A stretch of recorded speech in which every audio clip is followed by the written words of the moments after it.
Hi, this is Future Lex with a quick warning about this episode. This episode contains spoilers for Matt Sanderson's scenario Dissociation from the book Fear's Sharp Little Needles, which I highly recommend playing and if you get the chance, then coming back to listen to this episode later. But if you've already read, ran, or played it, then you've got nothing to worry about besides that doll that watches you while you sleep. Now with that out of the way, let's begin. Welcome to RPG Reanimators, a podcast for GMs where we dissect horror scenarios and offer our experiences and advice to reanimate them at the table. I'm Nathan. I'm Alex. I'm Lex. And I'm Matt. And today we're joined again by our special guest, Matthew Sanderson. Matt is an experienced author who has written for Call of Cthulhu, Trail of Cthulhu, Vampire the Masquerade, and more.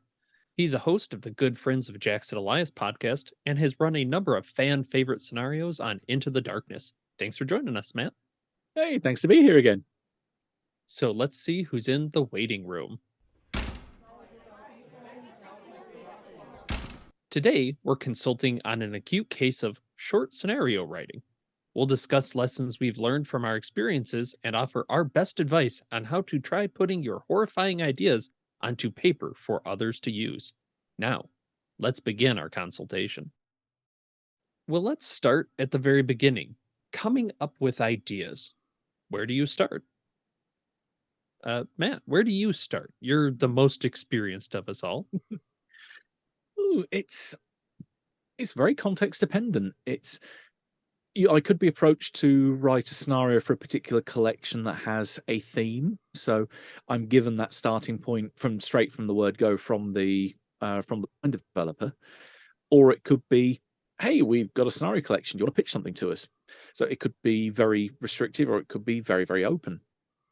I remember one that was quite open. The only criteria on it was that it had to be scenarios that fit within 5,000 words each, which was in Fear's Sharp Little Needles, where I contributed two of the scenarios that appeared in that collection, and they were very open to us. I think they gave us a list of, we don't want to have creatures or gods that featured in our previous collection, the things we leave behind. So we want to have something that treads different ground, but otherwise go knock yourself out. And then once they got initially we were contracted to do one scenario each. When it got to the point where they said, okay, we've got these, but potentially we can think of a bit more room. Does anyone want to pitch any additional scenarios?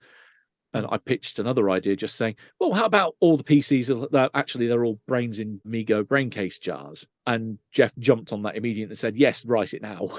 So yeah, it can be something that if I have a kernel of inspiration from a film I've seen, it could be a book that I've read, or one of the things I find I've got a lot of is I've got lots of collections of folklore and myths and legends from around the world.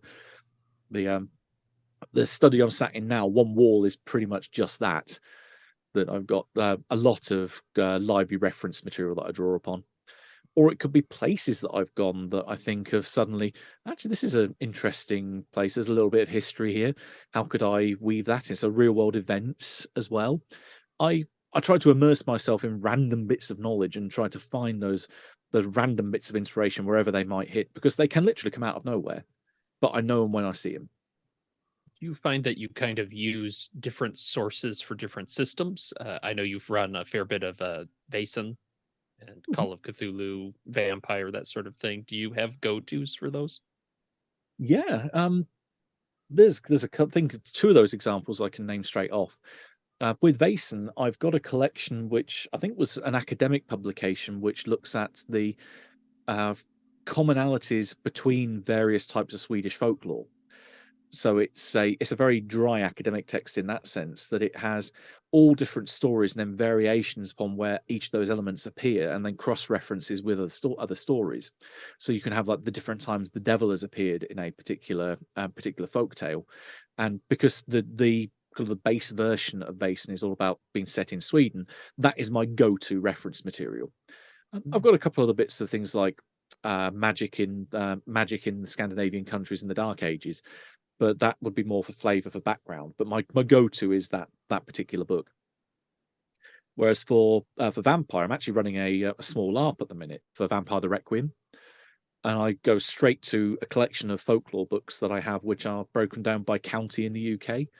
So every county has its own book, and wherever I've got the book, or wherever I've got elements happening in the game, I go to that book to then flick through to find interesting bits of folklore that I then use as, this is a weird place that you've got in this particular area. This is a problem that the court there are trying to deal with, and riff off real world mythology.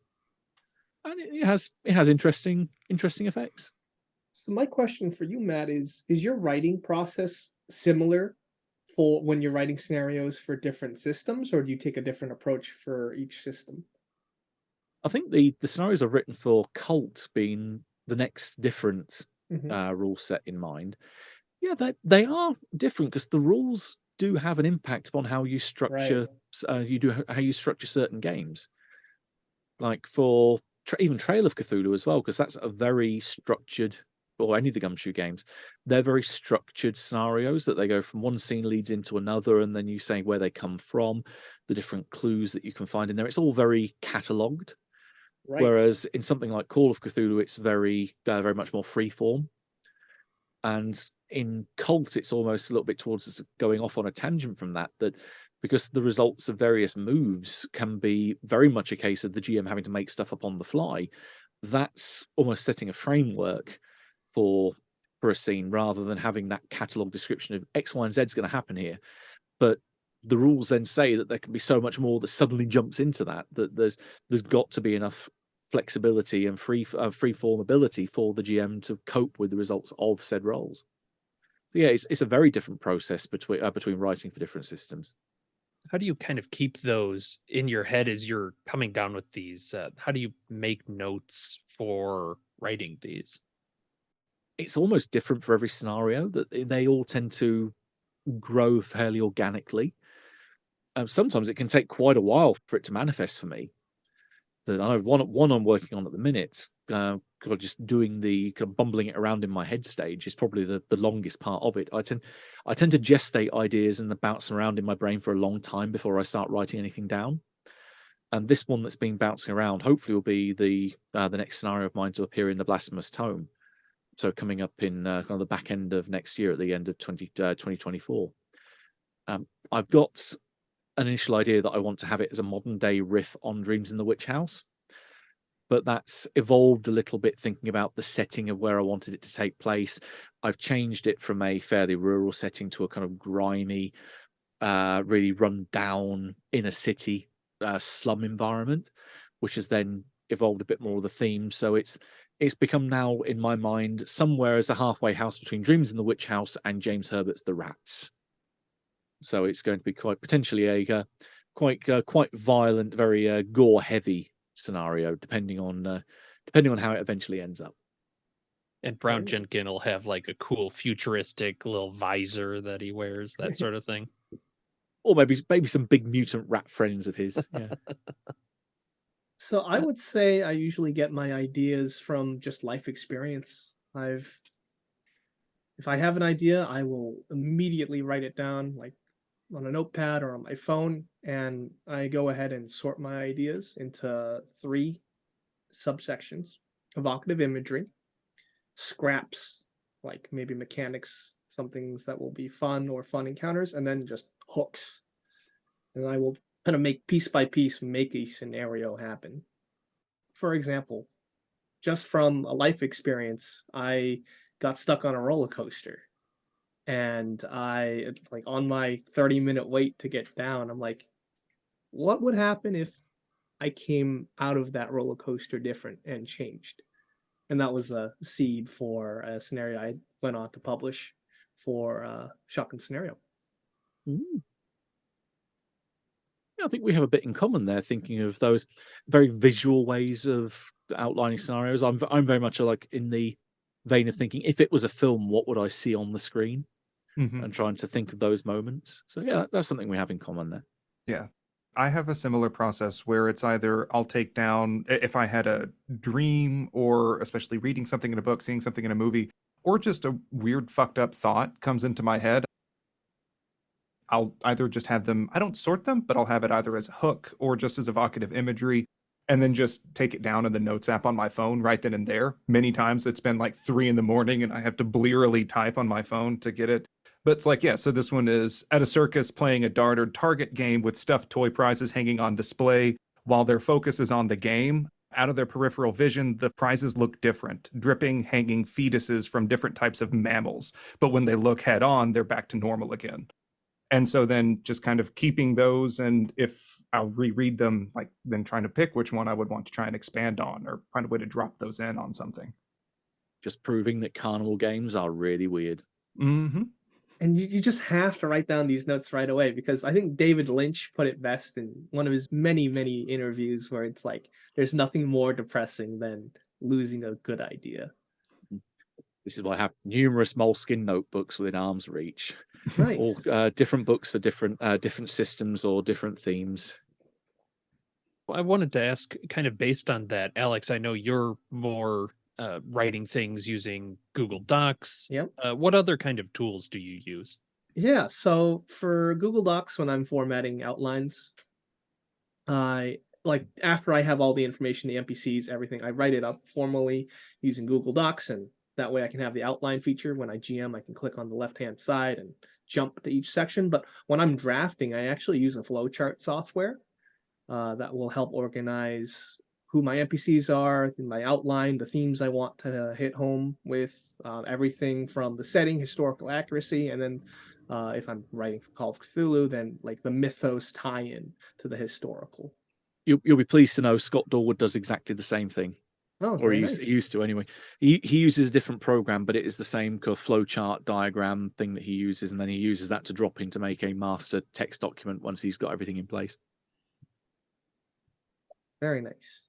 Yeah, so everything here is put together meticulously. Well, Matt, what do you use? Because you obviously have to go from the moleskin to something that can be formatted.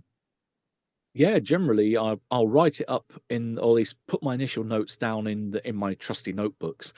It's probably spend a fair while deciphering my fairly bad handwriting, because I've used the computer for far too long that my notes are almost on par with a doctor or general practitioner now.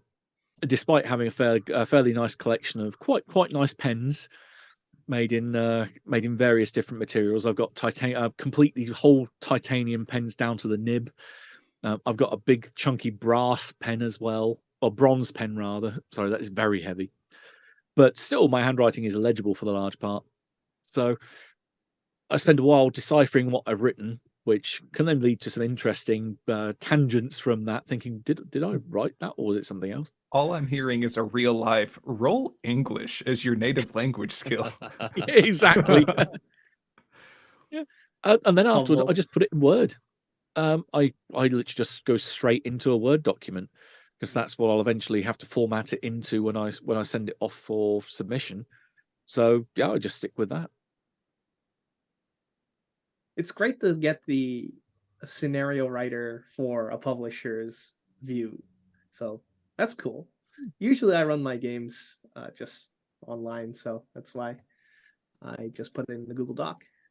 Is there any advice you can give, Matt, for people that are looking for publication? Is there a difference in how you write up, knowing that it'll be in a book versus using for a convention, something like that?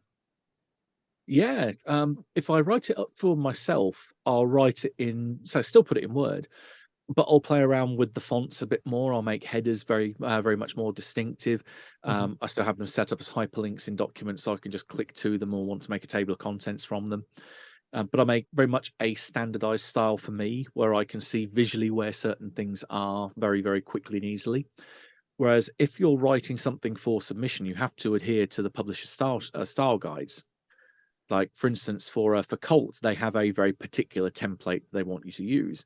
It has the headers in a already set font. Your body text is already in a set font and size, and it's very template, is very scripted already for their layout purposes. Whereas if you send something in for the likes of say Call of Cthulhu, for example, you don't necessarily use the word font functions or set anything as headers, but you'll have almost HTML script at the beginning of the lines that says, I want this to be H1, I want this to be H2 in brackets, for example. So you set it out more like it's a web script rather than it being a Word document with the formatting already in place, like Colt. So yeah, it varies from publisher to publisher.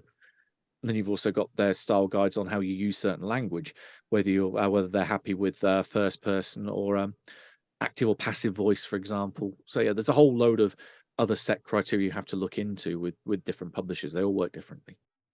Interesting. We kind of talked a little bit about how for Fierce Sharp Little Needles, you had kind of an idea of the theme behind it. How other do you kind of decide when you want to start investing some time into an idea for a scenario? Yeah, it's very much a case of when it's there, that it just feels right. It's a very hard thing to convey in other terms. It's just something you feel instinctively, that when you've got an idea that you know works, you know when it works. If you have those little seeds of doubt, then there's something that's still got to be worked on there. But no, you'll know when it's right. It's not much more you can say other than that. At least that's in my experience anyway. I agree. I typically refer to it as the spark. Whenever if I look at ideas and I get really excited about something, I try to set things aside and just put things on paper. Like if I read through one of the ideas and I get really excited and energized about it and I start getting things connected, put that into an outline. Just get it done immediately while I'm excited, because it really tends to come and go, at least for me, for a while. And it's just, I may be really excited for a few hours, a few days, maybe, then it kind of fades away. And I find that just my writing gets really lackluster if I'm not excited to do it. I have to write a lot of manuscripts for academia. That's what I'm used to doing. And that sort of comes reflected through. And it's like, and see page this for the tentacles that will erupt from mouths after experiencing. Yeah, so I like being excited because I feel like that translates to the page more. Yeah. There's also an element of, if you've got an idea that you think works on paper, but then when you play test it, it kind of falls apart, then that's also something that very much is a kind of key to me. If it works on paper and it works at the table, then perfect. Then you can write it up. But I've had plenty of moments where I thought, oh, this will make a good scenario. I run it, and then it goes, actually, no, this just doesn't quite work the way I would like it to have done. Have you been able to identify what kind of differences those may be? Like, have you noticed a pattern in what works on paper but hasn't at the table? I suppose maybe when I'm trying to reflect particular genres. There's one instance of a scenario I can think of, which I haven't released and I haven't written out fully because it didn't quite have the impact I wanted at the game table. That it kind of didn't so much fall apart, but it definitely felt a bit lackluster. Which was trying to very much do a Cthulhu film noir type approach. And film noir I find is very difficult to get it to work. But you have to have player character, or at least the pre-gens, the player characters you have are so loaded with kind of maybe conflicting agendas, different personalities and such, that all lean into that kind of stereotype or that genre. Or maybe if you've got a player that doesn't really quite know the genre, or really not kind of into it, then they might see the things written on the pre-gen but not really lean into them. They want to do their own thing with it. That I just found it a very difficult thing to do, to make that kind of evocative style happen at the game table. How do you decide when a scenario is ready to go from writing to playtest? Playtesting is something I try to do as early as possible. It's one of the things I find. It's my writing and how the scenario evolves is very much determined by what happens at the table. I can sit there with a whole bunch of bullet point notes and think, well, this is kind of the idea I've got in my head, but then I'll improvise a lot of it at the table during playtest, and then remember what I've done and think, okay, that works, this doesn't work, this needs tweaking, and then identify the different parts that I know I want to expand. And so, yeah, playtesting is a major influence on me, shaping me writing something. And how many of those do you think you kind of run through for a scenario? Minimum half a dozen. I'd say at least Okay. 6 times over. You must have a lot of groups lined up to run these then. Mostly conventions, because if you Ah. go along to a convention like in the UK, we have a convention at the beginning of the year called Contingency, where you can arrive at we take over a holiday camp in Hunstanton on the kind of the Norfolk coastline. So a great place you want to be in Norfolk on the coast of the North Sea in winter. It's very cold. But you have the ability to turn up on a Monday afternoon, and then you can stay through until the Sunday evening and potentially leave on the Monday. So I've turned up in some instances where I've literally, the car has stopped and pulled up in the drive next to my lodge, and then the first group are waiting there for me to. As soon as I've unloaded, they will start playing the first game. So I can get 3 slots in. So that's almost 7. That's about 20. I think the most I've run is about 18 slots. I think you get a lot in for your money there, and you can run the same scenario multiple times, which is what I do, and that gives you a whole different bunch of playtesting opportunities. And then you go to other conventions and do similar things. So it's a great way to playtest scenarios is going to conventions. And you're always constantly tweaking each playtest right after you go into the next one, right before you go into the next one. Yeah, that's great. Pretty much. That's really efficient. I wouldn't have ever thought of doing that before, because it also saves you the insane headache of trying to constantly schedule a half dozen sessions each time, and then let's reschedule. Well, I can't. I have another playtest during that time. Oh yes. Well, I'm curious. Then you get a lot of playtests in, but what do you do for cases like your LARP, where you really can't playtest a given weekend? Cross your fingers. Yeah. Just run it. LARP's a different beast. There's a very big difference, I'd say, between writing for a tabletop scenario and writing for a LARP. LARP, I found, is very open. For a single session, because I always plot it on session by session basis. I do my world building at the start of the scenario, saying here's the different factions, here's the different bad guys, these are their agendas, and these are ultimately where they want to go, and these are the points where those goals may intersect. There will be kind of flashpoints when this happens or this happens, or event X versus event Y, and then I pepper in different things that I think, these could be events that happen in relation to these different groups wanting their goals.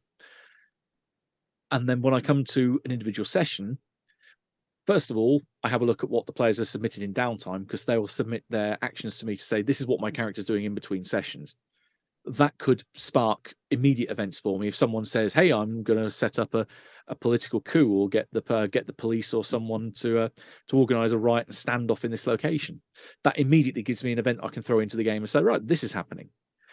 Otherwise, I can think of, here's my world building. What events do I want to drop in? And usually only need 2 for like a 4-hour session, because it takes a fair while for a resolution to happen, depending on what LARP mechanics you're using. You don't need that much to prep for an individual session, because players also will take a long time, organizing what they want to do, dealing with the event itself, and then the aftermath of talking through things and discussing, well, we found this or this happened, and filling everyone else in. And depending on how many players you have, it can be almost self-perpetuating. You can have different factions doing politics against each other and so on. That, you just set up situations rather than necessarily plots with massive amounts of investigation. You just you drop it like a grenade into the game and then watch the ripples. That's a great mentality. So let's talk a little bit about balancing. Kind of, you talked about themes of like noir. How do you balance when you're writing the scenario for what kind of feeling you want? Do you want action? Do you want investigation? How do you look at that? Well, thinking through a particular Cthulhuid lens, if it's pulp, then I'll think about action significantly more. If it's not pulp, then I don't tend to think about action that much. That I very much think about the not so much puzzles, the investigation that they're going to be up against, how that investigative trail can be uncovered. And if there is maybe instances where I think it might fit for a combat, then you can have one happen at this point or that point, and that it's potential antagonist reactions. But yeah, otherwise it's very much, I think, of the investigative angle rather than action combat, because I generally hate running combats personally. I tend to suck at them, but yeah, it's all down to personal preference there. I try to lean into the things I enjoy more in the design of the scenario. So I have a question on that in terms of planning out and balancing your investigation proper. I am just using nomenclature that I've made up that makes sense for me, but when writing out a mystery, I call them hinge points that like the plot is going to keep going and then they need to encounter something to turn the next page for the mystery and lead them to the next location. So I call that a hinge. Mhm. And what do you have any recommendations for if you recognize that during the course of an investigation, something needs to happen that it's not guaranteed that PCs will pick up on? And so, like, what recourses would you have to keep things flowing? Like, the PCs have to respond to a domestic distress call that they hear over a police scanner. And so I try to take steps to emphasize that. But if they don't, then it kind of breaks. And I have to come up with, okay, if this doesn't, then a few days later, someone's going to call about a smell. But until then, the investigation would really stall out. So just Mhm. curious if you can help identify where those are and what to do about them. Yeah, no, that's definitely a problem that I've encountered. Mainly when playtesting another scenario, which I won't name because I was very unhappy with this particular instance, where it was You can name an Alex, it's fine. no, it's not. It's a published scenario. It's not any of yours. Trust me. No, it's there's a particular say scenario that it's because it fits into a wider story. A particular event has to happen for the continuity of events that have happened before it to be able to temporally make sense. So there is a particular NPC where something must happen to them. And in this particular instance where we play tested this scenario, we saved oh not we saved, we killed this guy, I think mechanically about 4 or 5 times over before this particular event was supposed to happen to him. And by the end of it, I was actually quite infuriated with the keeper. He explained obviously why it had to happen afterwards, but it robbed all agency away from us. I just think, well, why am I even bothering to participate in this if the outcome is already pre-scripted? There is no point of this being a game whatsoever. And because that experience left such a sour and eternal taste in my mouth, I have tried to avoid that kind of instance happening in any scenario that I write going forwards. I more tend to think of it as that if using the example of it being a hinge, the door can go one way or the other. The door can open or it can stay closed. It doesn't have to open to proceed to a particular to the next point. If it closes, it just means they have to take another branch to go to go towards the end, and its consequences of actions. You plan it out almost a bit like a logic diagram, so that when you get to the end of the scenario, if they have X, Y, and Z info, they can do this.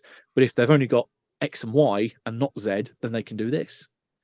And again, you try to set it up as situations and reactions based on what the PC's information they have at the time to then not dictate, but present options as to what happens at the end of the scenario. It shouldn't be that they get to the door and if they can't open it, then they can't proceed. It just means that the scenario goes in a different direction. That's a key lesson I've learned putting the structure of scenarios together based on clues like that. So do you find when you're writing these things, your writings often have historical elements to them? Those can be cases where if you have real history nuts, they might say, "Hey, this has to happen because it happened." Do you worry about that when you're writing, or do you kind of say, "I'm going to put somebody famous in here, and if they bite it, so be it." That it's kind of an alternate universe. How worried are you about being well actualied at the table or online? Oh, I've had this. This might be a good some good foreshadowing for Alex coming up with one of the at the time of recording one of the upcoming Into the Darkness runs. That a couple of these scenarios that will be running for you are very much grounded in real world history where certain events have happened. And while the scenario very much looks at those events as being part of the background, there is the chance that things could go hideously wrong and history will be rewritten in Oh a no. very apocalyptic context. No pressure, Alex. Oh, okay. I'll just keep the timeline a-okay. But here's a great question for that. Because you make these scenarios that are so grounded in reality, you must study them from somewhere. So what is your method of studying the history? absorb everything I can, pretty much. Right. So we're like blog posts, YouTube videos, library books. Yeah, Everything, huh? I'm quite visual, so I usually start off with lots of YouTube videos, because you put in anything in YouTube, like I want to know the history of. In fact, let's use one example of a scenario that I have done a set on a real place, Clipperton Island. So if I want to know the history of Clipperton Island, I want to see a YouTube video that gives me what the place looks like. So I want to see all the birds in the sky. I want to hear what it sounds like. I want to hear that cacophony for myself. I want to see what it looks like looking out onto the lagoon in the middle of the atoll. And this can help you describe the environment like afterwards. Exactly that. Yes. And then once I've got a feel for the place visually, I'll then go on a dive on the internet to look for, okay, who has written what books about this island? And then I'll find one or two, potentially, because I'm a very slow reader, admittedly. That's a weakness of mine. I'll find a book on Clipperton that's considered the definitive work, and then I'll devour everything everything in that book that takes place up until the point when the scenario is set. Because obviously I'm not too worried about what happens afterwards, because if that's the future outside the scope of the scenario. All right, but you're not highlighting anything in the books, or you're just taking notes on the side, huh? Oh, very much so. Just in the margins? I do not commit book terrorism. Although, again, the foreshadowing a scenario that Alex will be playing shortly, there is a mythos tome that is built solely around the notes in the margins of one particular book.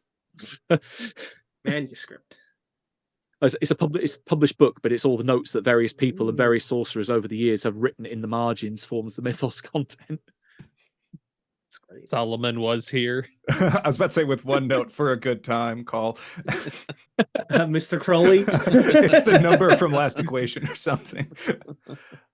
So here's another question, sort of on the opposite side of that coin. How do you go about writing, I'll call them setting agnostic scenarios? Oftentimes, whenever I write something, it does not matter where it's set in. And as a keeper, I sometimes run into issues. I'll just use an example. Signal to Noise is supposed to be set in Pennsylvania, I think. I have never had a breath of oxygen in Pennsylvania, don't know anything about it. And I would rather not do the research for that in order to just prep for the game. So I moved it to Colorado because I lived there for a while and I still think it hits the same vibe. And a lot of time, whenever I'm writing scenarios, unless it really matters where it's at, I'll just say in city state. Like, everyone goes to City State University. I don't care. You can set it where you want, or just hand wave it if you need. Yeah, I mean, it's something more. My earlier scenarios are very much tied to a very specific place or specific time. Like, for instance, if it's a book that's set around Second World War London, I know what the setting's going to be. I know what the time period's going to be. But if it's something that's more open, like, for instance, let's say Pulvis et Umbra Summus, which is one of the scenarios in Fierce Sharp Little Needles, nominally it's set in this particular place because that's a place that I found randomly on a map. It's kind of Stephen King country. It's a nice little isolated location. It worked for me, but there's nothing to say you can't move that to any other part of the globe that has similar criteria, where it's an isolated house, a town that's borders on the edge of a lake, something that could easily be anywhere else. But if it's something that is very tied to a location, it makes it very hard to move it, because it might be tied to the folklore of the area or particularly historical events that have happened in that area or that location. But if it's something that's just a house, we're thinking of another one from one of the Blasphemous Tome scenarios that I wrote, a house that exists just outside the town where the PCs are going to university. Again, that could be anywhere.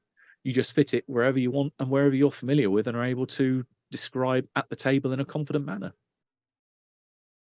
Well, let's talk a little bit more about actually the process of writing. How do you make time to write? How do you get in the writing mindset? Because that's tricky if you're kind of just not feeling it in a given time. How do you get there?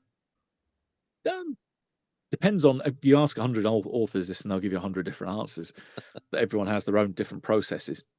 Mine is generally, I wait till sundown. I wait till it to be pitch black out there and the world has gone to sleep. And that then I'm staying awake to the small hours of the morning and watching the sunrise, generally, realizing that there's a deadline looming and I need to get it finished by a particular point. That gives me the urgency and impetus to say, I have to do this. And bizarrely for me, I find I'm the most productive when I'm riding that wave of consciousness between when I'm so tired I'm about to fall asleep at the desk. and that I'm kind of drifting one foot into the dreamlands and one foot in the waking world, that just happens to be the point where I'm the most productive. Probably, I blame it on when I was at university. I very much turned into a night owl then, and I've never changed since. I'm just the opposite. I need to write first thing in the morning after coffee because I feel like that's when I have creativity juice in my brain. And then that gets whittled out very quickly. Like I can lose that energy just after doing emails. So I try to do writing for a bit in the morning, then do work. And then if I have time later, then try and do it. But yeah, I cannot write at night. I'm a sleepy boy. I would say I write whenever I can, like even if I have 5 minutes or an hour or 2 hours, as long as even when I don't feel like it, I will write down a one sentence or like a bullet point. But once I actually get those words onto paper, I feel like it's like an avalanche, it's snowball effect, and I feed off that idea and I keep expanding and expanding. Actually, one of the ways I outline is I do just bullet point, and if I want to expand, I just new line and then tab over, write a little bit more information about that. Yeah, and I find that's about where I hit too, is I rarely write full paragraphs of background or anything. It's usually a bullet point of I think of something like, oh, this person talks like this, I bet. Add that as a bullet point. Oh, that's right. That's a clue that needs to be there or something creepy that could happen. Add that. I don't I've never really published too full of a thing, so bullet points work well for me to run from. Questionable whether they're actually useful for other people though. Yeah, this is writing for myself. Right. Obviously, it gets more refined, but I'm publishing it for the public. There's definitely a usability angle that you have to consider there as well, and this kind of rides into one of the areas that I find probably the toughest to write down for is when you describe NPCs in Call of Cthulhu scenarios. They'll have traits and they'll have role playing hooks, and for them, I think I haven't got a clue. That's my default is what the. Mm-hmm. So I try to think if this was a film, who would play them and what kind of quirks does that actor normally have? So how many Peter Lorres have I got in this particular scenario or across the various different iterations of ones that I've written? Who's the Sydney Greenstreets? And yeah, trying to lean into those kind of archetypes of or stereotypes that these actors have been sort of looking for typecasting, and use that as inspiration for how to portray certain characters at the table. Obviously, without saying it outright, but leaning into this is how they look, this is how they act, and these are some key things, key things that they do at the table. Maybe they do the typical Richard Gere, they bow their head and put their hand up to their head and kind of sigh because he does that every movie, and lean into things like that as a source of inspiration. Oh, that explains why everyone thinks that I'm basing it off Kermit the Frog. That makes a lot of sense. The NPCs are all green and go red at the flick of a switch. Yeah. Wave their arms around, yeah. I really like that because that's with me. I also have not really published anything. It's most of my writing is just for me. But unless an NPC really matters or is influential in the story, I tend to just say like there is a cop, there is a coroner, and like maybe just leave that as a bullet. And then I'll take notes whenever I RP it at the table, like just whatever name pops in my head, I'll do that. It's just I one of my pet peeves is when scenarios have a long list of NPCs, Delta Green, that never come up.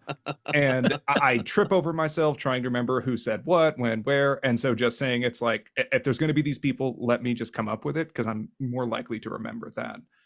I like the actor method for just random NPCs. I know I use Patrick Warburton as the fixture for my dumb cops. That's kind of going where I mentioned about the usability. If you've got a GM frantically looking up details at the table when maybe when the PC's have encountered this NPC for the first time, you quickly glance at the page and you've all got time to where he's maybe reading a couple of sentences or a couple of key things, and you have to convey that description of what you want that NPC to do in that short space of time. You don't want a whole page listed of, this is how their mannerisms, if they are in this particular setting or if they're in this particular emotional state, they do this. You have to really condense it down for quick and easy digestible statements. So, how do you handle writing something that has a large cast? I know we've talked a bit about Heaven and Earth. a bit as a setting, and that has a huge amount of NPCs that are all available at a given time. If you were to write something like that, how do you keep it digestible and not overwhelming? Yeah, there is, rather than thinking of Heaven and Earth, because that has as you say, a massive cast. That's very much, I think, the rulebook is set up to design that the keeper or GM can pick and choose which ones they want to use in any given scenario. If you're running the town as an ongoing campaign, then in theory they could meet everyone. But again, you don't necessarily need to have, if you don't like, for instance, say Sullivan Pierce, you can take him out of a scenario completely.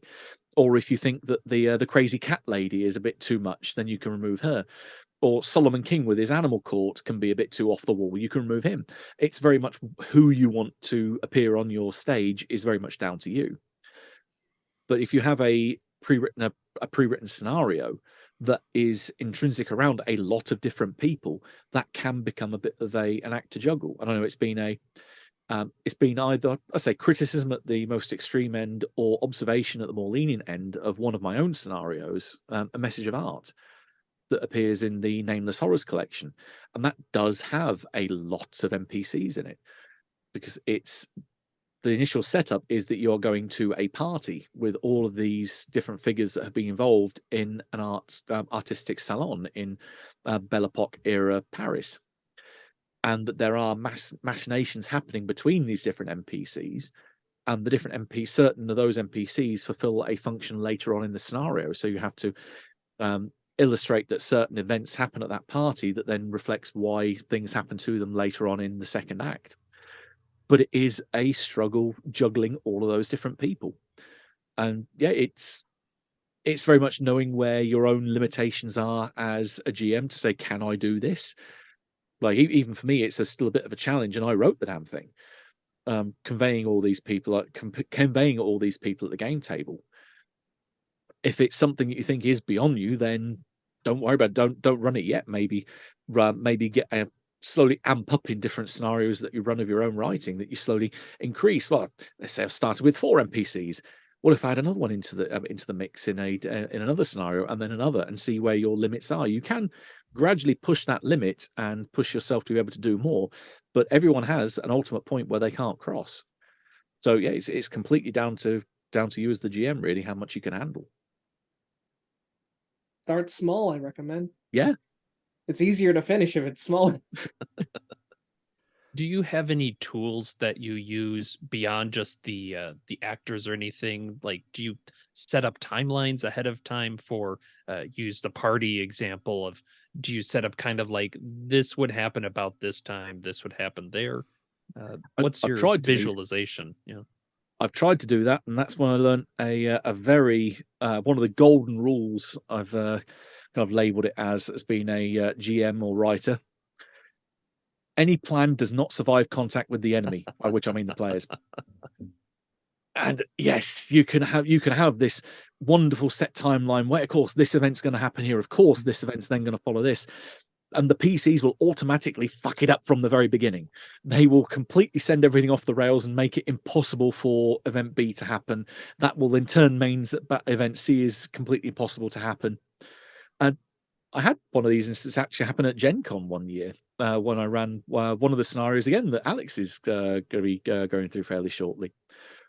And without naming which one it was and the exact circumstances, it went so off the rails with the PCs deciding to do a particular course of action that they ended up meeting the group, the antagonists, way earlier than I expected, and almost getting involved with them, learning their plans, and essentially siding with them to try and make this thing happen. And it lent into almost like a Carry On Cthulhu farce at the table. But the players were very much enthused by this, of going, actually, we like kind of this comic angle of things. Hearing about this from this inept bunch of NPCs trying to do this particular act, and they lent into it. And I thought, hey, sod it, if the players like it, I will lean into it as well. But yeah, it taught me that key lesson. No, don't try to write scenarios that have a fixed timeline, because the players will do everything in their power possible, consciously or unconsciously, to muck it up for you. I think that's where, when I have something that I prefer in scenarios are scenarios that the plot or the arc can continue regardless of PC action, so that if they miss something, something else is going to happen. Like that plot is still going and it's going to happen down the line to help bring them back on track. And so I'll have some fixed events along this arc that is essentially, I just think of it as it's happening off stage, it's off camera and outside of the PC's control, at least for a bit in the beginning. So, like, they don't know where this person is, things happen, and then they are now on the run. They then discover the place where things happened and know that she's on the run, and then everything else is really up to them. That, like some things may need to happen to set up the overall plot, and then while they're on the run, they're free for me to bring in to do the other things as needed or have them fuck it up. Yeah, another a similar approach that I find is in the Blade Runner RPG with their case files that they produce, specifically case file 1, Electric Dreams, which comes in the Blade Runner starter set, has a lovely flow chart or timetable of when it says certain events will happen at this point, but there's no single event that says, well, if this doesn't happen, this can or cannot happen, but if it does happen, then it has this ripple effect. But then there's others you can drop in that are like hanging events that can happen at no specific set point, but there's no detrimental effect by letting something happen or not letting something happen. It just helps to, let's say, make the road a bit more bumpy for the PCs along the way, but it doesn't stop them from getting to the end.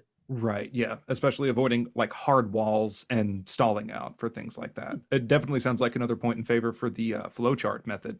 Just for each point, ensure that if there is a linear branch, like there better be a damn good reason why. Life is just the flowchart. Whoa. You've got on a train and there's only those 2 tracks leading in one particular direction. I've seen Mothership as well as another system that has very nice escalation timelines where they usually explicitly say if the player characters did nothing, this is what would happen. And that gives you a good handle of if they don't interfere, you can see, maybe a cult's working on a summoning or something. But if they do, it's not a big deal. These are just little clues that you could maybe sprinkle in later if they muck it up somehow. That brings to mind an example I haven't thought about in years, which is an indie game called Dead of Night, which is very much set around doing kind of B-movie horror, but you can do different types of horror. You can do it as J horror, or you can do it as kind of video nasty kind of horror, but all kind of set around very much a movie inspiration. And it has a mechanic in there called tension, that whenever anyone fails a roll, tension goes up. And the GM can spend tension to modify their rolls or modify PC rolls by saying, no, actually, I'm going to knock down several tension to make you fail this particular roll. But there are points when you hit certain milestones in, like, if you have 5 tension, this happens. If you have 10 tension, this happens. And it's very much, again, it's a situation they present in a lot of their scenarios, because there's no way of gauging when you're going to hit those milestones. That then it says, hey, when you get to this point, introduce this into the setup, or this particular event happens. There's no timeline. It's just the sandbox that you play with. It's really smart to keep an escalation moving, because as a new keeper, sometimes it's difficult to figure out when do I want things to kind of reach that boiling point and hit a climax. If you have some sort of meter pushing you up, that might give you a clue for, right now, whatever was supposed to happen, let's hit that big tension point, that big climax, and get ready to kind of hit the end of the scenario. I think that's something that the Alien system does really well. Like in our experience with Destroyer of Worlds, that just we get to a point we're all carrying 8, 9, 10 panic, and it's just so much everything stress. is melting down, and we finally get those moments. And like even in the core book, it does a great job of pointing it out. Like in those moments, give them time to catch their breath and pull some of that stress down, then hit them when they're not expecting it. And like doing that roller coaster. doing that to continue building tension, or just have a player with cursed dice that constantly twitches and gives stress to the rest of the party members. Nathan. I liked doing that. That was great fun. when we played that particular scenario, which I'm very much looking forward to how your last episode turns out, because it hasn't hit at the time of recording yet. I know how ours ended, and that was a lot of very fluky rolls. But I remember in our time between sessions, it was drugs, all the drugs, just get that naturally to take all that stress away. Yeah, that's an interesting sort of you need to understand the system you're writing for, the meta currencies that you might run into, because if you do write, let's say you're writing for an alien game and you don't want their stress to boil over 10 minutes in, but you still want something big to happen, make sure you're kind of keeping in mind those, like, oh, let's give them some drugs, give them a moment to lull back down, or yeah, bad things might happen. You can never give them enough drugs in Alien, because there will be that one time when that one insignificant roll suddenly turns into a panic roll that makes everyone else panic, and it cascades with every single person kicking off everyone else to make a bloody panic roll. Nathan. Yeah. I won't take the entirety of the blame, but yeah, I'll take maybe 90%. So one thing that I saw at the end of the Deadlight and Other Dark Turns, there's a number of scenario seeds that are just very short, maybe 2 or 3 paragraph sort of starters. When do you decide that this starter has enough meat on it that I'm not going to work a full thing around it, but it's enough that you want to get it out there and kind of a succinct start? First off, I can't take the credit for that bit. I think that was actually Lynn Hardy who wrote those seeds. But yeah, it's again very much that when it's right, because you write a particular hook, and if you can then think of several different ways off just reading that statement how you could progress, that should be enough of a seed of inspiration for other keepers to have that same reaction to it. If you look at it and think there's only one way this can go, there's not enough detail there, or there's not often enough ambiguity where someone can throw their own spin on it. So if you're left at the end of it pondering, well, if I was to continue this, what would I do? And you have those different options, then you've hit a winner, that there is definitely an inspirational seed there that can work for more people than just the one single thing you can do with it. So here's a question then, because at the time of this recording, the Delta Green Shotgun scenario contest is currently running, and this is something that I struggle with a lot. I really love adding details and descriptions because I feel like that's a way to really capture that evocative nature of things and help make a scenario more exciting and like easier to run for GMs at the table. When do you know when to pull back on providing detail and provide a short, in this case, like an ultra condensed scenario? Like these are scarcely more than seeds at 1,500 words. And it's just by the time I have the basic plot down where I'm just person goes here, she does this thing here in apartment, I'm still at the word limit. And like I've barely even got the core of the mystery. And I just feel like it's boring to read. It's really a new skill just in terms of like knowing when to leave off and giving enough detail that it's still interesting. As you say, it is very, very difficult. This very much features back to the experience I had with Fear's Sharp Little Needles, that sometimes it can be a double-edged sword, that having such a succinct or very tight word count will necessitate you having to do a very short description.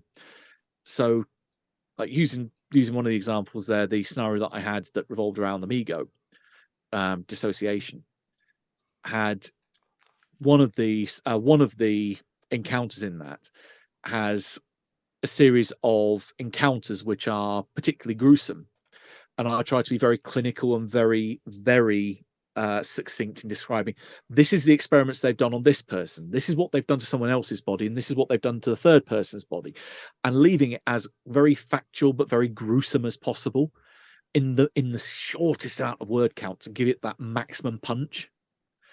That there is something visceral for having such a short descriptions, which I think if you read any James Ellroy's stuff will give you a good kind of taste of how that can work. Particularly the opening for LA Confidential is written in such a short staccato sort of the style of his, that it conveys the action of the scene, and it conveys the visceral nature of the gunfight that's happening with so few words. I was quite astounded by that. One day I'll get around to finishing the book, because boy, is it a heavy read otherwise. But I definitely recommend him if you're trying to write something very short and very punchy. It's an art form, being able to get that skill. So you got to turn off that academic mind, Lex, and really focus down. I think I just need to admit I'm not going to be a short scenario guy. I can write an abstract that teases the scenario, but I can't do the whole thing. Just put yourself in the mindset of being a journalist or a technical writer. You need to convey the facts in as short a space as possible, and just the facts, but leave enough room for there being reactions to what the players do. That's nothing for you to be concerned. That's down to the keeper or the handler to run at that point. Well, let's talk about some of the pitfalls and problems we run into. We've kind of hinted a little bit as we've discussed, but what's the killer of a project for you? I suppose not finding something that gels. That's the hard bit for me. There's actually a project I'm working on at the minute, which I can't really reveal much about because it's still very much in the development phase. There's certain aspects of the fundamentals of that project which I'm still not quite happy with, and if we can't get that sorted, then the whole there's no point carrying on from there on. So yeah, it can be a struggling or very frustrating part of the scenario, and if it process, and if it just doesn't happen, then the whole thing falls apart, and that can be a bit disheartening. I've had several scenarios where that's happened, where I've suddenly, I want to do this, and then it just doesn't. It just fizzles out, and I can't make it work. So kind of a foundational layer. You're looking at that near the start to say, would this support additional work? Yeah, if the foundations are not there, or the edges of my canvas are not set in such a way that I am 100% happy with, then I find I want to do this, but that kind of contradicts the foundation. So then I've got to go back and rewrite the foundation. Then that means half the stuff I've then built upon that doesn't work. And it becomes this horrible cycle of trying to adapt, and it morphs into something that I'm not happy with. And then you get bummed out with it. And then, yeah, it's a very much a spiral of defeat at that point. I've seen some people suggest for these things, like you write it all out and then go back and edit later. Do you find that works for you, or do you kind of tweak as you go?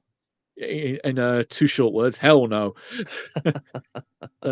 As I think I mentioned before, that one of the biggest parts of the development process for me is playtesting. So I'll write everything up as bullet points. I will then run it half a dozen to a dozen times, and then based on the experiences I have at the game table, that will shape a lot of how I write it. And if it's gone well at the game table, perfect, and I'm on to a winner. But if it hasn't, then I know that's also a problem that's got to be addressed. Maybe it's more playtesting that needs to be done, or I need to scrap certain aspects of it completely and then playtest it more. Because I think way back at the start of me working on stuff for publication, I did write it up wholesale. So I did the whole thing, was edited it down, formatted it correctly, got it pretty much to the point where I could then submit it. Then started playtesting and realized that certain things did not work, and that involved a hell of a lot of rewrites. And I'm quite mercenary with my time. I hate repetition and going over stuff more than once. So if I do it, I want to write it up once. I don't want to write it up half a dozen different times. You must be making some pretty, if you run into substantial changes where you're talking about going to these conventions and spending a day doing one scenario. So you'd run it, and do you make changes in that 20-30 minutes you have between and try something new the next time? Yeah, I can tweak various bits. I don't tend to make massive changes between them, but if I identify something that definitely doesn't work, or is a big red flag to say, oh, no, definitely don't do that, then avoid that particular situation entirely. It's more process by omission. It's more like removing bits between different runs rather than adding or changing bits. So I try to identify the bits that don't work, and then quite happily hack them out of the narrative. How about Alex? What do you find is a difficulty you've run into when you're writing up things? Oh, definitely motivation sometimes. Sometimes you just don't want to write. But once my solution is just start it, and then once I start it, I get into it, and then it's all good. But it's always that first step that's tough for me. Another one that is a pitfall is most likely just having too many ideas and spreading myself too thin. So juggling multiple different scenarios. Like I just got to focus on one and then complete that before I move on to anything else. Even though I might be more passionate about the other scenario, I'll write down some stuff with that, but then I'll try and go back to finish what I need to finish, or else nothing's going to get completed. Yeah. That's a problem that I have too. I think my ADD gets the best of me because I am the world's worst about I have a pile of about 6 books that are about 25 to 50% read through, and then I move on to something else. And I have a bunch of scenarios that are just outlines, and then, well, I could finish this, or, oh, this idea is really neat. And just, yeah, it's a mountain of unfinished tasks. I feel that very much. I find for me the toughest part, I can usually get something in, but the editing, going back in, and I don't know about you guys, but I usually find I have about twice as many NPCs as I need. So I basically go take them all behind the shed, and half of them come back out again. That's when Unlucky. that's when I started not naming any of them. I'm just like, I try to have certainly fewer than 5, but like 2 or 3 main NPCs that matter. Everything else is now just in all caps: cop, coroner, teacher, whatever. Like, just make it up because I don't care. And that way you don't get too attached when they have to go behind the shed. Well, but then it helps with prep just in running at the table anyways. It does make me think that us writers are very much, I think it was Allen Ginsberg who said, kill your darlings. Yep. That you become a serial killer when you take all those NPCs out behind the shed and put them in the mass grave. Yeah. Or even more fun is when you're like, you two are pretty similar, I'm just gonna mush you together. Well, this now gives me the thinking about where inspiration comes from. I'm thinking you could almost do something a bit like a King in Yellow scenario, where you've got you have a writer that is trying to work on this piece of fiction, that their characters come out from the book and they are literally taken out to the back of the shed and blown away. So you have this mass grave that's found at the back of someone's garden, and it is literally the writer killing off their darlings. They're all fake people. They're not real. I was just thinking that people get compromised by the yellow sign and they start falling into these roles like Camilla and Casilda, and then the people are walking side by side and then just kind of get morphed, growing into each other. And just as the play repeats, that gets better each time. Yeah, so seeds of inspiration come from unlikely places, but you know when they hit.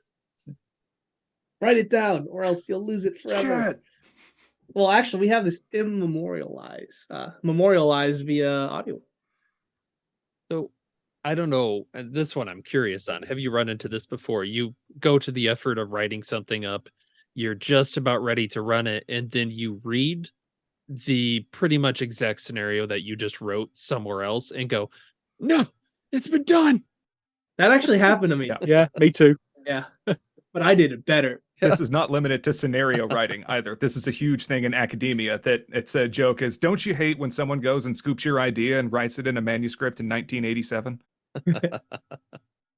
I suffered from this exact thing earlier this week, I think it was, or last week. That there's a scenario that I've run on the convention circuit and in standalone sessions between conventions for groups, and keep thinking I really should write this up as a something for either writing up maybe on the Miskatonic repository, or submitting to like another fanzine publication, or even for our own blasphemous tome, and thinking this is quite an original idea. And then I was watching all things on YouTube, just playing away in the background, and it came up for one of the programs one of the shows or channels that I listen to did every Halloween or October does a rundown of all the episodes of the Twilight Zone in a particular season. And one of the episodes that they highlighted had pretty much exactly the same bloody plot as the scenario that I'd written. Thought, shit, I know I've watched all the episodes of the Twilight Zone years ago because I have the box set sat on my shelf. I must have had this thing sat at the back of my head, and very much like if anyone's seen the karaoke miniseries that Dennis Potter wrote, there's that similar moment where he believes that the main character is watching elements of his latest screenplay unfold around him in the real world. And he realizes that he's read a news article years ago that features this particular real person. And it's then more of a case of he's digested real life, put it on the page, and now that real life is still continuing around him. He's just more aware that it's happening. And yeah, it just feels like, why the hell didn't I remember that I watched that? The solution: don't watch anything. Don't watch any. Don't read anything. Lock yourself away. Have no life experience. Just imagine you left that Twilight Zone running in the background while you were sleeping. Then maybe that episode repeats, and you just omelette du fromage yourself with it. Although, again, but bizarrely, there is someone I know that has used that particular premise of don't watch anything, don't expose yourself to the real world, Yep. as the premise for a scenario. I know musicians that do that as well, because they don't want subconsciously their work to be affected. It's crazy. Let's talk about, let's say you run into this. What do? Do you continue on with it? Do you make changes? I think as long as you can distinguish it differently enough from the material that you suddenly realize, like let's say in this example that I've identified that I've got this Twilight Zone episode, which is very, very, very similar to this particular scenario that I've got written up. But I can see there's a lot more details in my own scenario, which are not in that particular Twilight Zone episode. If you can make it stand out enough that it is substantially different and it only hinges thematically, then I think you're good to write up something of your own. But if it's you realize that humans are all batteries in this kind of dystopian future, and that your consciousness are all kept inside this thing they call the net, then maybe that's getting a little bit too close to something else. If you can substantially make it different, you're good. But yeah, it all depends on what you've come up with. I think that's also a case where, I mean, even if you just take inspiration for something and just something happens in this movie, like I just watched The Void, which is Delta Green as hell, and just like, cool, I'm going to try and port something over here. I would mention it in acknowledgments and just say, like, this was really inspired part of this, and just like trying to say, or like in your case with Twilight Zone, be like, hey, just throwing this out there. This is really similar, but I swear to God, I didn't intentionally copy it. Yeah, you can put it in there as a recommended viewing or recommended reading to say, hey, if you want to catch the flavor of this particular scenario, maybe you should watch or read this. I love it when they do that. Viral did that with a bunch of suggestions too, which is great because Viral was right up my alley and it gave me a list of other stuff that I knew I would enjoy. So let's talk a bit about making your scenario. Now we've talked about pitfalls. What makes it really shine? I guess, how do you... Body horror? Yeah, body. That's correct for me. I guess, Matt, once you've done your play testing, you've run through it, what do you do to get it, that final bit, ready? I think this is definitely where me and Alex share a lot of common ground here, as we mentioned earlier, that it's being able to really make the setting and the location of the scenario really become vivid in the player character, or at least the player's minds. So being able to describe it not so much on just a visual level, but how it impacts other senses, and really immerse them into that location. Because when they're immersed, they're going to really get involved a lot more in the scenario and feel it a lot more. And that's what I find is the difference between a good game, kind of a mediocre game, and a great game. That's the point that I struggle with when we talked about the ultra condensed writing, that I tend to not really worry about cities because that's not usually something they experience. But like if it's a given room that they encounter, I have a very clear visualized image in my head for like the sounds and the smells and like how the air can feel kind of close. And I can't include those details, and it just feels anemic, and I'm not excited for it afterwards. So I think it's, as you mentioned with the author, that like it's really difficult to still get those visualizations across, but in 2 to 3 words rather than sentences. Yeah, you just have to you just have to know where to cut material. Otherwise, if you've got a really short word count, if you know that something is desperately important to make that thing shine, like this is how you polish your diamond up, those are the first things you write down. And even then you try to condense them down to as minimal words as possible, like room smells like excrement, or hear train tracks in the distance, or rumbling of cars, whatever, or smell of gasoline in the air. That kind of thing, you have to really make sure those words are included and eat up that word count before anything else does. Have you tried using kind of the like the carved in the brindlewood type thing where you actually ask the players to describe an area?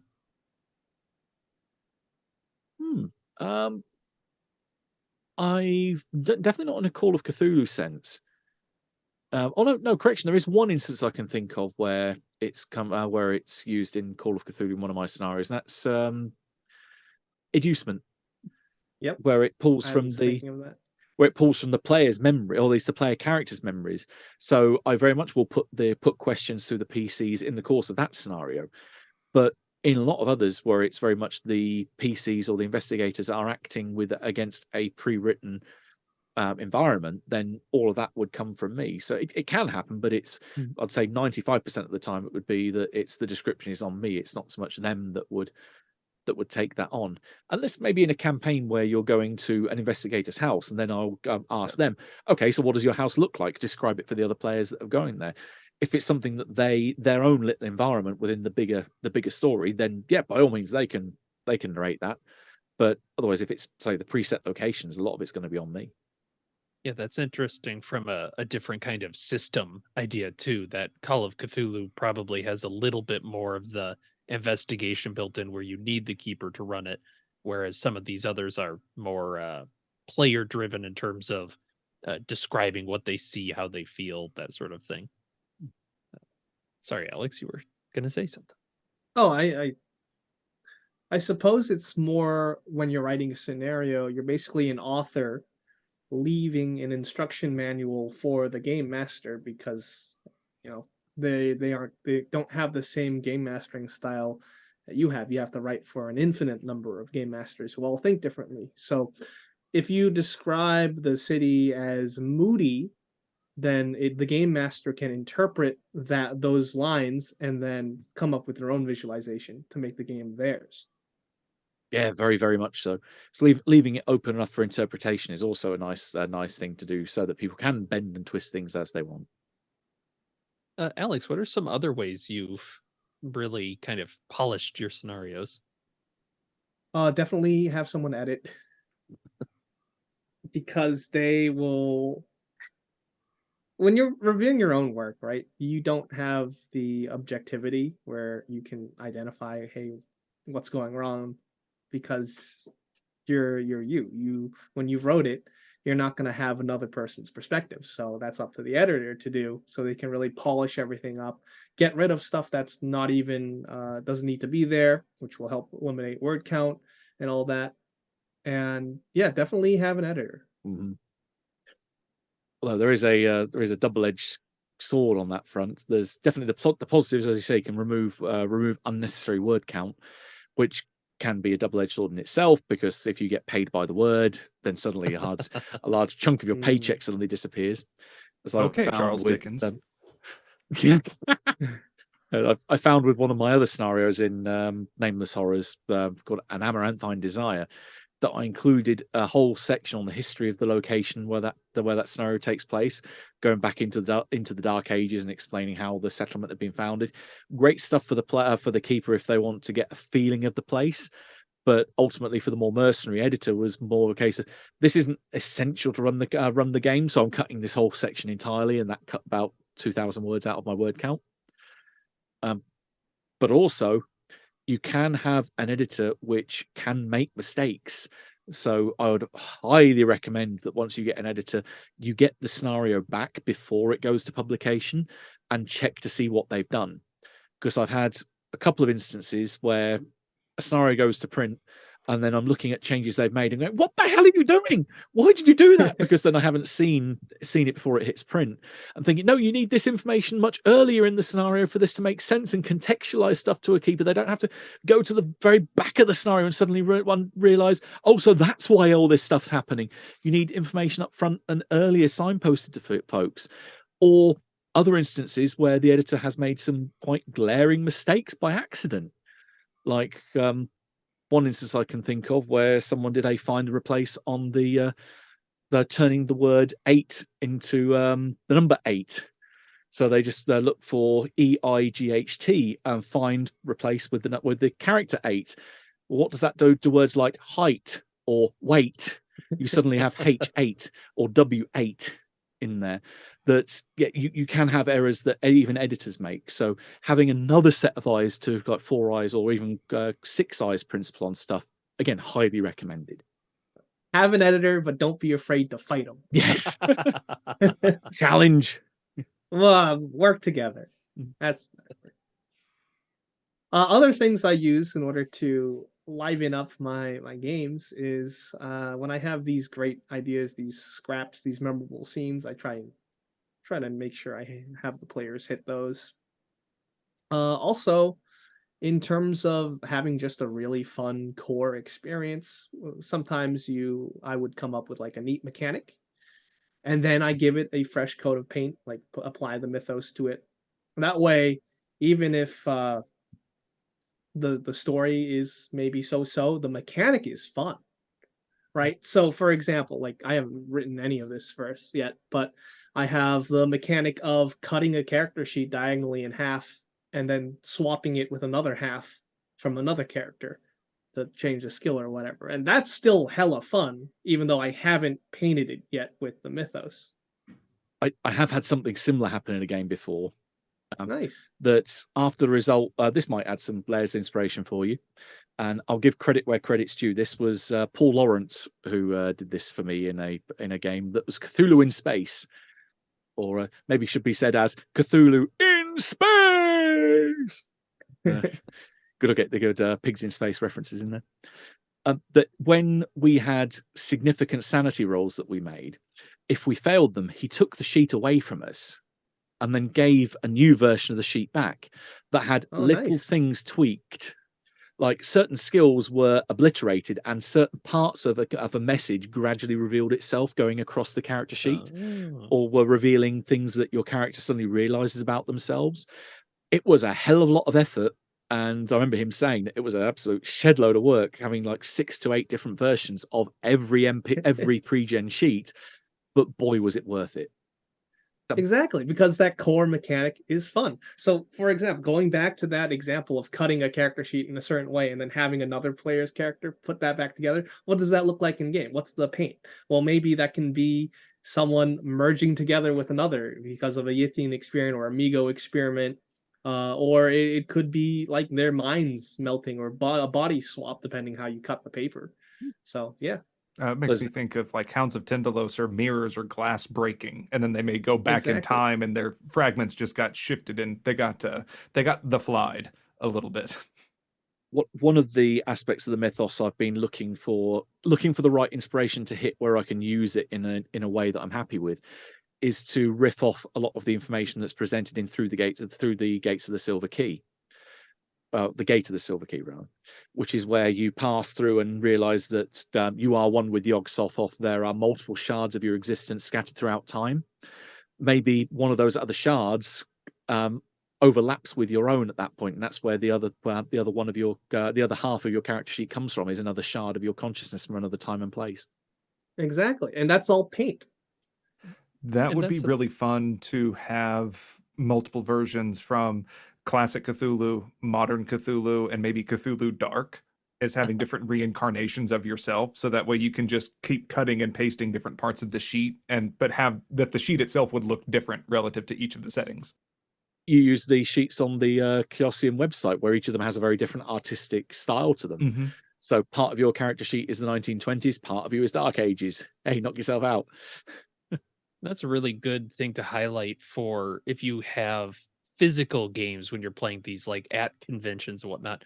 I know we all play a lot online, so some of the tools we have aren't available, but that's a really cool hook if you can get it to work. How about you, Lex? What are some things that you do to polish your scenarios? I think finding ways for those key moments, like the seed that really got me to write the scenario, finding ways to ensure that those are in either through a scene that you describe or something that an NPC says, or better is having the evidence of it be there and let the players come to the logical conclusions of what awful thing must have just transpired there. In terms of writing itself, I think Alex and Matt have definitely nailed this. What about you, Mr. Puppets? Yeah, add puppets to it and it'll instantly be better. Robble. Really what I look at is I kind of look back and run through in my mind, like, what are players likely going to do?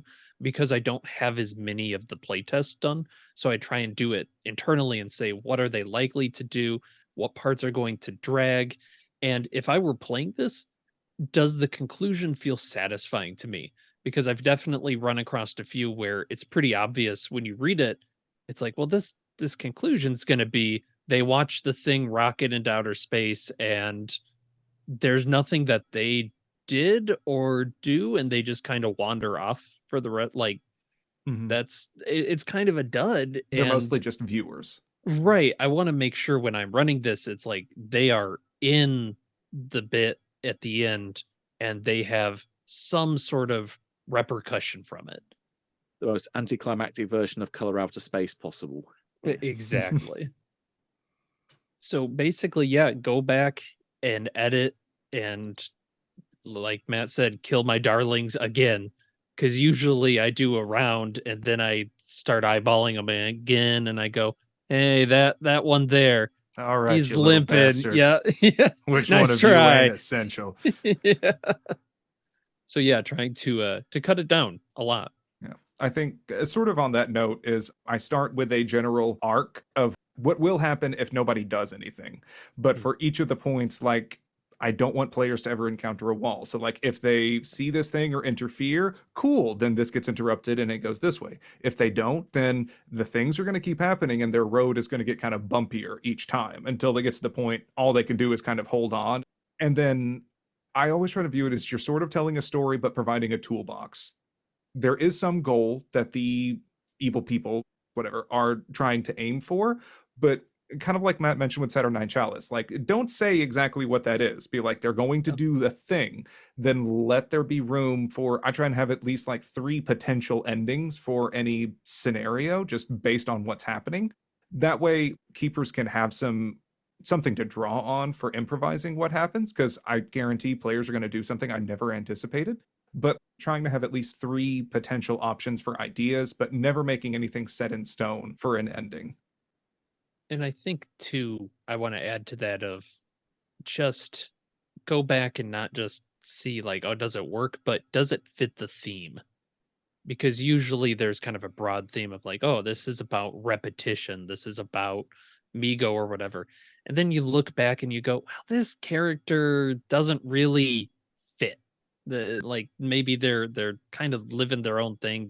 They're doing the body horror angle. And that's not really what I want to get out of this. And try and fold it back in towards that. Kind of the idea that the whole thing should point towards a theme rather than be loosey goosey. So would you call that the beating heart Beating of heart. that scenario? Yeah, pretty much. Everything should point towards the beating heart. So let's talk a little bit about what happens once you've written a scenario. Where do you recommend publishing? How do you see running it to kind of build off and let other people get a hold of it? Well, I'd say Miskatonic Repository is a great resource for getting your work out there.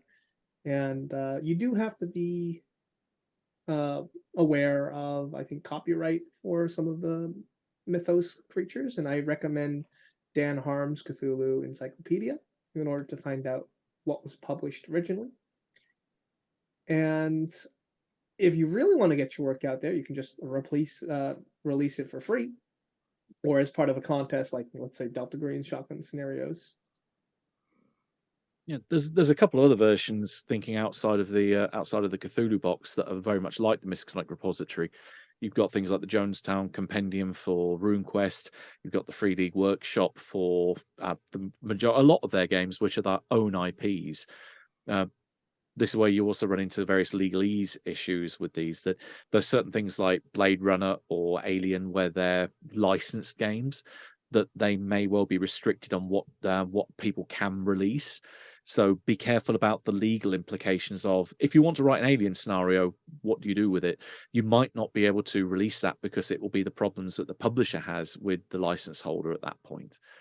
So yeah, just do your homework and work out what you can and can't do. You should be able to find answers for that online, and failing that, contact the publishers directly. They normally have someone that will handle those kind of questions for you, and they're there to help you. So don't be afraid. And I think, Matt, you've had pretty good luck with conventions. I believe in your bios it talks about how you actually got started because of what people saw at conventions. Yeah. My original experience was with Concrete Cowl, the local convention in Milton Keynes years ago. Must be going back to like 2005 or even earlier, where we used to have guests of honor turn up, and I was just offering a Delta Green scenario there at the time, and I happened to have two of the guests of honor sign up for that scenario in the afternoon slot. I had Simon Rogers of Pelgrane Press and Graham Walmsley, who also wrote a lot for Pelgrane at that time. Both played in the game, and by the end of it, they stood up and got clapped and said, "Well, if this was," Simon said, "if this was using an IP that I had control of, I'd take it off your hands right now and publish it for you." So I made a deal with him to say, come back next year for the next convention. I'll have an ESA terrorist scenario ready for you. And he came, he played it, he liked it, and it's in print. And that really opened the door for me. That's amazing. That's really cool. Like, What's you the have the scenario written. You just got to show off what you got, right? Yeah, Run it at your home table. Run it at Discord communities. what's the Soak name in of all that? that dopamine. What's the name of the scenario, Matt? Oh, The Love of Money. The Love of Money for esoterists. I kind of found later that the scenario, the title definitely has another implication, because you certainly do write scenarios for RPG material for the love, because there sure as hell ain't no money in it. So, just kind of to pick your brain while we have you here, what's a scenario that you have that you would like to see run more? I'd say the one at the top of my list, it's a bit more than a scenario. It's almost a mini campaign. I'd really like to see Intersections from World War Cthulhu Cold War run more out there. That was the first thing I ran for Into the Darkness. And I'd like to see other actual plays of it out there and see how other people tackle it, because it's very much written as a sandbox. And when I've run it multiple times, it has gone in such wildly different directions. I would like to see more of what happens at the table with other people's experiences. A bit like with Saturnine Chalice, that they're up to 9 versions of it on ITD. And all those versions have been quite different. I see Intersections, while it's a longer format sandbox, could very much go in different directions. And I'd love to see what those turn out to be. Yeah, that's one of the fun things I assume for you as well, is when other people tell you that they've run something you wrote, and just getting any kind of feedback is really nice. Yeah, it's something that I found. I first heard of it from Paul Fricker when he was explaining or kind of retelling the experience that he had at one of the conventions. I think it was either Kraken or Tentacles. One of the Cthulhu conventions. I think it's held in Germany, where they hold it in a castle and you play between different rooms. And he was overhearing what the players were saying to each other after having run through one of the first runs of Gatsby and the Great Race that he runs. So they were kind of getting together and saying, "Well, what happened at your table? And what happened at your table?" Because it's no spoiler. The game takes place with multiple keepers running multiple different tables. So the version I played, for example, we had about 36 players. So yeah, Can't wait to play in that. Oh, I would jump at the chance to run that again anytime. I've run it about. Probably at Necronomicon. I've been part of the team running it at least 2 or 3 times, and one of which was at Necronomicon a few years ago. So I'd easily run that again at the drop of a hat. It's such a great game, and having those players bounce off with that eager enthusiasm was like, I want that to happen for one of my games, and have that feeling of players exchanging war stories about their own different experiences. And yeah, it's definitely something I love to strive towards getting. So, kind of off of the Gatsby, what's your favorite scenario to run, play in? Doesn't have to be yours. I'd say it comes down to potentially there's 3 candidates. Gatsby's definitely up there because that is such a fun experience to run it. There's also different layers that you can be in the scenario as keeper. You can be one of kind of the administrative staff that's kind of overseeing the other keeper, like a keeper of keepers. You've got the the keepers that look after individual tables, but then you've got other keepers outside of that, which then move between different tables and do stuff that happens in between games. So that's such a fun experience to be as a player. Say when I first experienced it, and as a GM, it's as fun on both sides of the table. It's such a great time. And for other published works, or I say published, Great Gatsby was a not Miskatonic repository, because that's after it. Amula, one of the Miskatonic University Library Association books that Chaosium put out years ago. But say other mainstream scenario collected books, I would have said Night Floors, but now that's been gobbled up like Pac-Man into Impossible Landscapes. It's no longer its own thing. But when it was its own scenario in the Delta Green Countdown collection, that was one of my immediate go-to. That is my favorite scenario, because again, it's such a wild ride to run that, and the amount of craziness that you can drop on PCs. Besides that, I like scenarios that have something really weird and unique about them. So my third of my three goes to the Burning Stars, the David Conyers scenario in the Terrors from Beyond collection.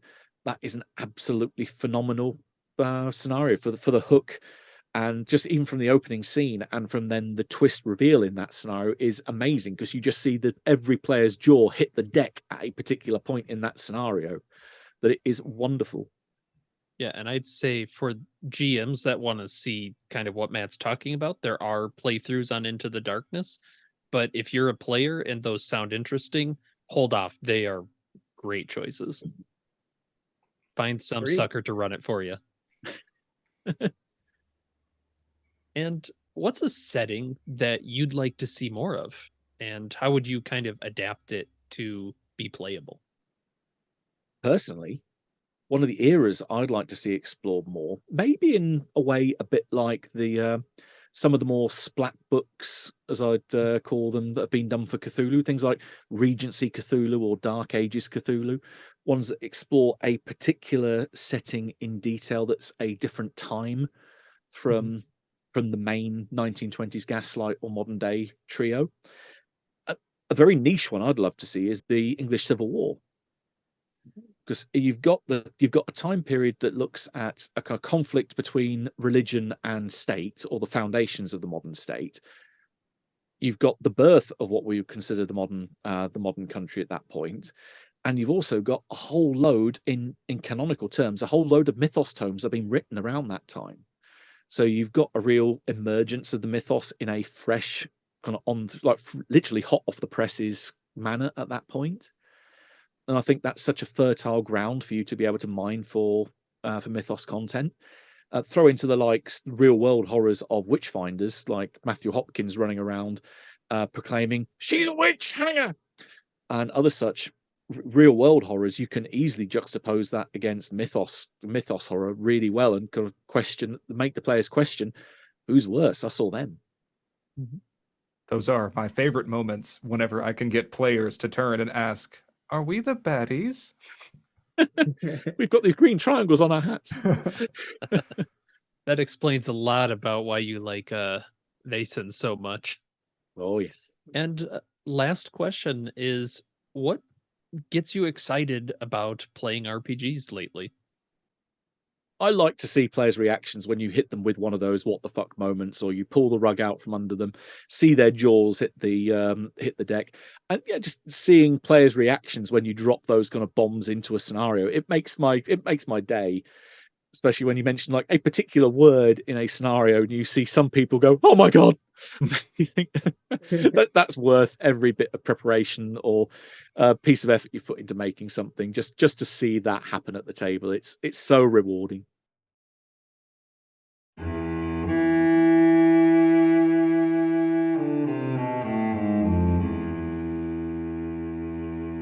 We hope our deranged utterings are helpful in bringing this topic to life at your table. You can join the discussion on Discord and subscribe or follow the podcast to hear more gruesome consultations. Be sure to check out the show notes for links from the discussion, where to find us, and other links for things like handouts and other resources. You can find more of Matt's work in Chaosium's upcoming scenario anthology, Mansions of Madness, Volume 2, and the good friends of Jackson Elias at blasphemoustomes.com. So until next time, thanks for listening to RPG Reanimators, where your games can die or live. On the table.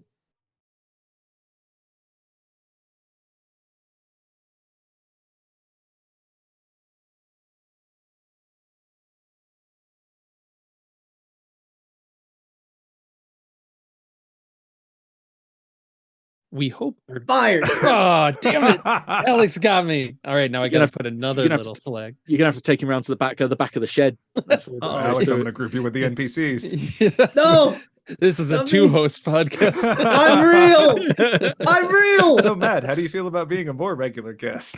Hey. And then you're gonna get replaced by like Paul. Yeah. I'm Yeah, okay I know. with that. This is a lot of work, anyways. I'll let Paul do the fucking editing. And then I'll replace myself. It's genius. No.